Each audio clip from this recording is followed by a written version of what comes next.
I think I'm losing my mind, trying to stay inside the lines. It's like you're running in place, yeah. How you keep staying the same, yeah. But baby, I guess I'm something different, and I'm okay with that. I can't fake no more smiles, that shit gon' drive me mad. I'm focused on the future. Pada hari Senin tanggal 29 Juni 2020 akan diadakan sosialisasi anti korupsi di lingkungan Dinas Kesehatan Provinsi Aceh oleh tim penyuluh anti korupsi. Kegiatan penyuluhan dihadiri oleh seluruh pegawai yang ada di lingkungan Dinas Kesehatan Provinsi Aceh. Bismillahirrahmanirrahim. Assalamualaikum warahmatullahi wabarakatuh. Perkenalkan, nama saya Vivin Ayu Ika Lestari. Dipercayakan menjadi moderator. Syukur alhamdulillah pada hari ini kita masih diberikan nikmat sehat sehingga kita dapat berkumpul di acara penyuluhan anti korupsi di lingkungan Dinas Kesehatan pada pagi hari ini. Salawat dan salam kepada junjungan alam yang telah membawa kita dari alam jahiliyah ke alam yang berilmu pengetahuan. Selamat datang untuk tim pemateri dari KPK, Ibu dan seluruh staf Dinkes Aceh Jaya di Aula Dinkes. Selanjutnya, laporan Ketua Panitia untuk persiapan acara penyuluhan anti korupsi ini kepada Ketua Panitia saya persilahkan. Assalamualaikum warahmatullahi wabarakatuh. Terima kasih kepada moderator yang sudah mempersilahkan saya. Terima kasih juga kepada Ibu dan Bapak yang sudah meluangkan waktu untuk dapat berhadir di sini. Langsung saja saya akan menyampaikan sedikit laporan tentang persiapan penyuluhan yang akan kita laksanakan. Yang pertama yaitu untuk ruangan yang kita gunakan untuk penyuluhan ini, yaitu di Aula Dinkes Aceh Jaya yang berada di lantai 2. Yang kedua, pemateri yang kita undang yaitu dari tim KPK, ada 3 orang. Jumlah pesertanya lebih kurang 40 orang.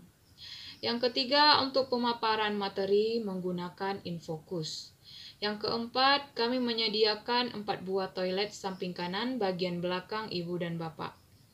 Yang kelima, ada 1 buah pintu utama dan 2 buah pintu darurat yang bisa Ibu Bapak gunakan untuk keluar dari aula di bagian belakang Ibu dan Bapak.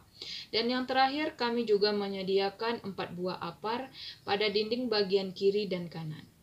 Demikianlah laporan dari saya, Ketua Panitia. Assalamualaikum warahmatullahi wabarakatuh. Baik, terima kasih kepada Bapak Ranggi. Mudah-mudahan acara kita hari ini berjalan dengan lancar tanpa ada hambatan. Amin. Baik, langsung saja saya persilahkan untuk pemateri pertama, yaitu Ibu Lisa. Waktu dan tempat saya persilahkan. Terima kasih kepada moderator. Baik, Assalamualaikum warahmatullahi wabarakatuh. Waalaikumsalam warahmatullahi wabarakatuh. Perkenalkan, nama saya Lisa. Jadi saya akan menjadi pemateri utama hari ini.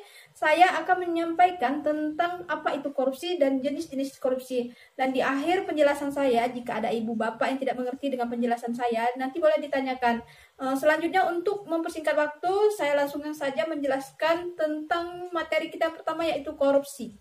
Kemudian, pemateri 1 pun langsung menyampaikan materinya tentang korupsi dan jenis-jenis korupsi. Jadi korupsi itu, Ibu, berasal dari bahasa Latin, yaitu corruption atau corruptus. Jadi kemudian Indonesia mengambil kata korupsi. Jadi korupsi diartikan tindakan menguntungkan diri sendiri dan yang bersifat busuk, jahat dan merusak karena merugikan negara dan masyarakat luas. Korupsi itu dikelompokkan menjadi 7. Apakah di sini ada yang tahu pengelompokan 7 macam korupsi tersebut? Saya, Bu. Korupsi itu ada yang namanya suap. Alhamdulillah Bapak Ibu semua, sebagian sudah tahu dan jawabannya tadi sudah benar ya. Baik, korupsi itu dibagi menjadi 7 tindakan pidana korupsi. Yang pertama itu kerugian keuangan negara. Yang kedua, suap menyuap. Yang ketiga, penggelapan dan dalam jabatan. Yang keempat itu pemerasan. Yang kelima, perbuatan curang. Yang keenam itu benturan kepentingan dan pengadaan. Yang ketujuh itu gratifikasi. Baik, terima kasih. Saya kembalikan kepada moderator. Baiklah, terima kasih kepada Ibu Lisa. Selanjutnya, silahkan untuk yang mau bertanya. Kita akan membuka satu sesi pertanyaan. Terima kasih. Saya mau bertanya, jika salah seorang yang bekerja di bidang pelayanan membantu temannya, kemudian temannya itu memberikan buah tangan, apakah tindakan yang dilakukannya itu termasuk dari tindakan korupsi, Bu? Baik, terima kasih. Silahkan kepada pemateri 1 untuk menjawab pertanyaan dari audiens kita. Terima kasih untuk pertanyaannya, sangat bagus pertanyaannya. Baik, saya akan mencoba menjawab pertanyaan tersebut. Apakah tindakan tersebut karyawan tersebut itu dikata korupsi? Korupsi, ya baik. Itu ya termasuk dalam tindakan korupsi. Hal yang dilakukan oleh pegawai atau karyawan tersebut merupakan tindak korupsi yang masuk dalam golongan gratifikasi. Gratifikasi itu pemberian dalam arti luas. Bisa merupakan pemberian uang, barang atau diskon atau perjalanan wisata dan lain-lain. Jadi yang dilakukan karyawan tersebut tadi kan memberikan uang kepada kepada orang tersebut kan. Baik, jadi itu termasuk gratifikasi dan termasuk salah satu jenis korupsi. Baiklah, kalau begitu sekian dari saya. Marilah kita semua berantas tindakan atau tidak melakukan tindakan korupsi dan menjadikan negeri ini bebas dari korupsi. Baik, akhir kata saya ucapkan wassalamualaikum warahmatullahi wabarakatuh. Waalaikumsalam warahmatullahi wabarakatuh. Baik, terima kasih kita ucapkan kepada pemateri 1 yang sudah memberikan penjelasan tentang korupsi. Baiklah, selanjutnya akan dilanjutkan oleh pemateri yang kedua tentang contoh-contoh korupsi. Kepada pemateri 2 kami persilahkan. Baik, terima kasih. Assalamualaikum warahmatullahi wabarakatuh. Waalaikumsalam warahmatullahi wabarakatuh. Terima kasih kepada kawan saya yang telah menjelaskan tentang korupsi. Jadi di sini saya akan menjelaskan tentang contoh-contoh dari tindak pidana korupsi. Sebelumnya perkenalkan, saya Risma sebagai pemateri di sini. Sebelum saya mulai, apakah ada dari Bapak dan Ibu ini yang tahu contoh-contoh dari korupsi? Contoh korupsi itu, Bu, seperti melakukan pencucian uang ya, Bu? Iya, bagus sekali. Ada yang lain? Pengadaan barang, Bu. Baik, terima kasih. Seperti yang kita ketahui dan juga sudah dijelaskan oleh teman saya tadi tentang jenis korupsi ya. Jadi saya akan memberikan beberapa contoh tindak pidana korupsi, yaitu yang pertama tentang korupsi terkait kerugian negara, yaitu yang berkaitan dengan kerugian keuangan negara. Jadi di sini seorang pegawai negeri mengikuti tugas belajar dan dibiayai oleh pemerintah. Setelah selesai tugas belajar, ia pun mangkir ataupun keluar dari ikatan dinas dan pemerintahan. Kemudian dia setelah bekerja di sektor swasta dengan memanfaatkan ijazah hasil belajarnya yang didapatkan dari pembiayaan dinas tadi.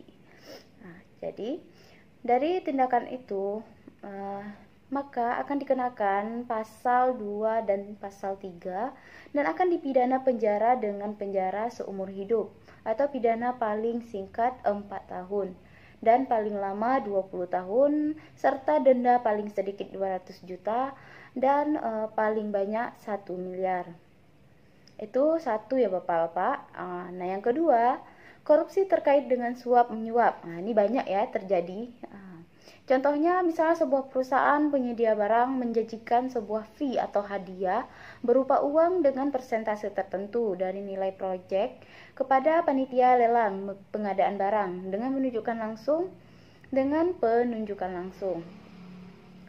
Masuk perusahaan tersebut agar ditunjuk menangani proyek tersebut, dan tindakan ini akan dikenakan pasal 5 dengan pidana penjara paling singkat 1 tahun dan paling lama 5 tahun dan atau pidana paling sedikit 50 juta dan paling banyak 250 juta.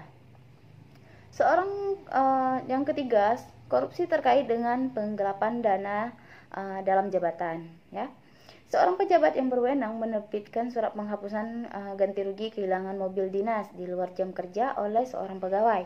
Nah, jadi di sini terkait dengan seorang pejabat yang melakukan tindak pidana korupsi dengan memalsukan surat ya, ataupun tidak mengeluarkan surat jika ada barang-barang dinas yang hilang ataupun tidak